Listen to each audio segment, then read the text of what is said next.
दोस्तों, आजकल सिनेमा घरों में छावा मूवी चल रही है जो कि छत्रपति संभाजी महाराज के ऊपर बनी हुई है। इसमें बताया गया है कि हमारे राजा कितने महान थे जिनके बारे में हमें कभी नहीं पढ़ाया गया। चलिए आज हम बताते हैं उस शेर के बच्चे छत्रपति संभाजी महाराज के बारे में। संभाजी महाराज मराठा साम्राज्य के दूसरे शासक बने। वे न केवल एक वीर योद्धा थे बल्कि एक विद्वान और दूरदर्शी नेता भी थे। उनकी जीवन गाथा संघर्ष, वीरता और बलिदान से भरी हुई है। संभाजी महाराज का जन्म 14 मई 1657 को हुआ था। बचपन से ही वे बहुत मेधावी और कुशाग्र बुद्धि के थे। उन्होंने संस्कृत, मराठी, फारसी और कई अन्य भाषाओं का गहन अध्ययन किया। उनकी युद्ध नीति और प्रशासनिक क्षमताएं अद्भुत थी, लेकिन उनके जीवन में संघर्ष बचपन से ही शुरू हो गया था। उनकी माता सईबाई का निधन बचपन में ही हो गया था। इसके बाद शिवाजी महाराज ने उनका पालन पोषण कड़ी अनुशासन में किया।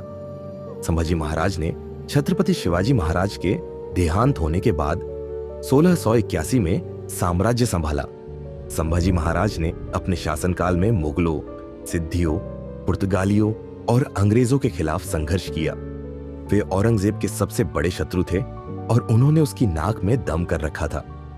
संभाजी महाराज की वीरता और युद्ध कला के कारण मुगलों को बार बार हार का सामना करना पड़ा। 1689 में जब संभाजी महाराज मुगल सेना के खिलाफ रणनीति बना रहे थे, तभी उनके एक विश्वासघाती सरदार गणोजी शिर्के ने मुगलों से मिलकर उनकी गुप्त जानकारी दे दी। इसके बाद मुगल सेना ने संभाजी महाराज और उनके प्रिय मित्र कवि कलश को संगमेश्वर, महाराष्ट्र में घेर लिया और बंदी बना लिया। औरंगजेब ने संभाजी महाराज के सामने 2 शर्तें रखी, इस्लाम कबूल करो और मुगलों के पास आ जाओ, या तो इनकार करने पर भयानक यातनाएं झेलनी होंगी। संभाजी महाराज ने निडर होकर कहा, हम मर जाएंगे लेकिन धर्म नहीं बदलेंगे। संभाजी महाराज ने इस्लाम स्वीकार करने से इनकार कर दिया, जिससे औरंगजेब क्रोधित हो गया। उसने उन्हें यातनाएं देने का आदेश दिया। आंखों में गर्म सलाखें डालकर जलाया गया, नाखून उखाड़े गए और शरीर की खाल धीरे धीरे छीली गई। हाथ पैर काट दिए गए।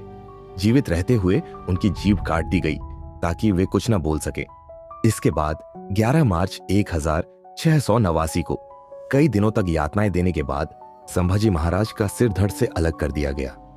संभाजी महाराज की दर्दनाक मृत्यु ने पूरे मराठा साम्राज्य को झकझोर दिया। मराठों ने बदला लेने की प्रतिज्ञा ली। गुरिल्ला युद्ध तेज हुआ, जिससे मुगलों की शक्ति धीरे धीरे कमजोर हो गई। संभाजी महाराज की शहादत ने मराठों को और भी ज्यादा संगठित कर दिया, जिससे मुगलों का पतन और तेज हो गया। संभाजी महाराज की वीरता और बलिदान भारतीय इतिहास में अमर रहेगा। वे धर्म, स्वाभिमान और स्वतंत्रता के सबसे बड़े रक्षक थे। वीडियो अच्छी लगी तो सब्सक्राइब करें, एक लाइक जरूर करें, कमेंट में छत्रपति संभाजी महाराज की जय लिखे। धन्यवाद।